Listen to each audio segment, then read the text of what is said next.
All right, so you imagine this. You're in this room. It is disgustingly filthy, mud and everything. It stinks, it's ugly, and you're covered with all that stuff. Nobody would get near you because you stink. It's dirty and it's filthy, and even the bugs don't come near you. It's just so gross. And there's this door covered with the same stuff. I mean, the room is just disgusting. But you manage to find a filthy, disgusting doorknob. You turn it, and you open it up, and you kind of fall into this room, and you discover it's heaven. It's perfectly clean and beautiful and smells wonderful, and there's song, and everything is, and everyone in it is just gorgeous, and you are standing there filthy, disgusting. Would you like that? What would be awful about that moment?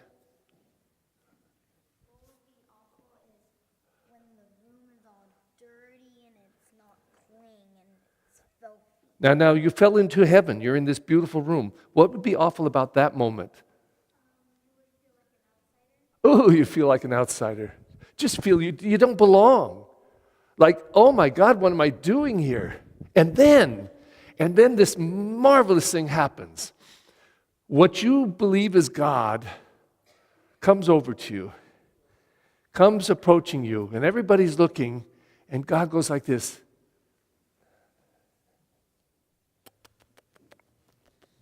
Just loves you. Just loves you. Hold that thought.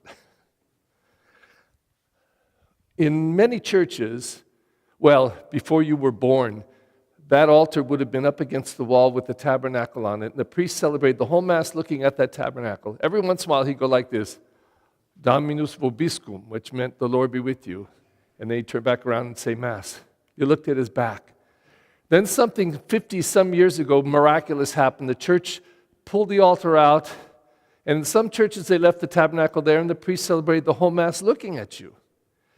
Then in some churches, what they did, they moved the tabernacle over to the side, which I think is the better place. And the reason is, if I had to choose what's the most important place between the tabernacle and the altar, I'd say the altar, because if you didn't have the altar, you wouldn't have the tabernacle. In other words, Jesus gets made, so to speak, there. That's where it happens, at the table of the Lord, the Last Supper. And as a result of what we do there, we take the leftovers, so to speak, and store them for two reasons, to take them to the sick and for people to come up and pray and be closer. But if I had to pick the most profound, powerful, amazing place in the church, would anybody guess what that is? And I would say it's neither of those.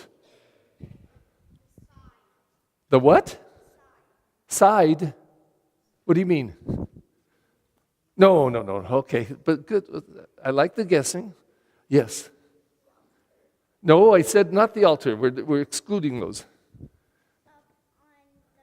Up on the roof. How come? Because people won't get distracted. Okay, that's interesting. I'm going to just cut to the chase. It's that room right back there. Can you point to that room back there, those three doors? What's that room back there? Oh, what? Confessional. And what happens there? You walk in, smelly, stinking of sin, dirty, filthy, oh God, stuff you don't want anyone to know. Stuff you don't want to know. I picked my nose and put it on my brother. I'm so embarrassed. I don't want anybody to know that. I'm just filthy. I walk in that room, and what do? Say, no, I'm perfect, I'm good. No, Father, I didn't do anything wrong. Some people say that. But the right way is to go in that room filthy and say, Father, I'm filthy. And you don't even know the worst of it. Sure, people can point a lot of my faults, but there's stuff that I've said and done and thought that nobody knows. I want to admit them. I want to say I did them and I'm sorry. And then God wraps his arms around us. Loves us. Loves us as we are with our imperfections. Listen to this. And I'll give you some Latin. Does anyone know what via crucis means? Anyone know what via crucis means? The way of the cross. Via is way, not V-I-L-L-A, but V-I-A. It's Latin. And I'll give you two more Latin phrases. One is via negativa and via positiva. And the via negativa is the way, the negative way, and the positiva is the positive way. And the way that we get to the most positive is through God's mercy and love, through facing, not denying, not hating, not judging. We're all sinners. Surely we should not only not judge each other, we shouldn't even judge ourselves. We should just accept the fact, today I'm going to trip and fall. I guarantee you I'm going to sin today. I guarantee it. I'm going to be hard on myself or hard on someone else or impatient or just stupid. Just stupid. I mean, that's me. I do a lot of good, but I also mess up. And rather than to judge me and just to be able to say, God, I'm being human again, and let God love me. This is the getting to the via positiva through the via negativa. This is very deep stuff.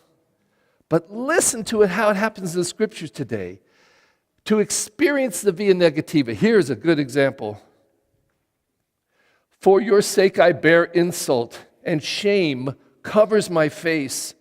I have become an outcast to my brothers, a stranger to my mother's sons, because zeal for your house consumes me, and the insults of those who blaspheme you fall upon me. Insult has broken my heart, and I am weak. I looked for sympathy, but there was none. For consolers, but I couldn't find even one. Rather, here's the highest insult. They put gall in my food, and in my thirst they gave me vinegar to drink. Can I have a 7-Up? Sure. They put vinegar in there. I'd love some milk. Oh, here's some nice milk. Vinegar. But this is what this person in all of that smelly, awful room says. I will praise the name of God in song, and I will glorify him with thanksgiving. See, you lowly ones, and be glad. You who seek God, may your hearts revive. For the Lord hears the poor, and his own who are in bonds he spurns not. Does anyone know what a scapegoat is? Do you really? I want a hand up who really knows it. A scapegoat. No, goat that escapes. That's a very good guess. Do you really know? Who really knows? Okay. Say it again loudly. Yeah, you put blame on it. It's the goat.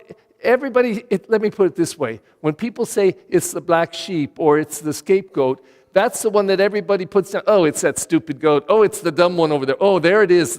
There's the ugly goat. So everybody criticizes that. And you know why? Because they refuse to look at their own stuff. So I say, you're so rude to people. And you're the most rude person. I just think you're stupid and crazy. Well, what could be more rude than to do that? So I'm blaming him for being rude as I'm ruder than rude. You're so selfish. Now ask me for something. Can I have a piece of candy? Loudly scream it. She just asked for a piece of my candy. No, hello, I'm not going to give you some candy. But you're so selfish. Oh my goodness. I blame her and don't look at it in myself. So what I'm asking you all to do, everybody, including myself, is to say with me, I am a sinner. I make mistakes. I fail. I fail often. I fail every day. I'm not perfect. I'm less than perfect. Sometimes I'm a mess. I don't have to accuse you because I can accuse myself. Or just admit I'm a sinner. Do you love me, God? Like this? Filthy? Disgusting? Smelly? Ugly to look at? You do? There it is. I have to admit, I don't know where this stuff comes from. I really don't. But let us lift up our prayers and needs to God.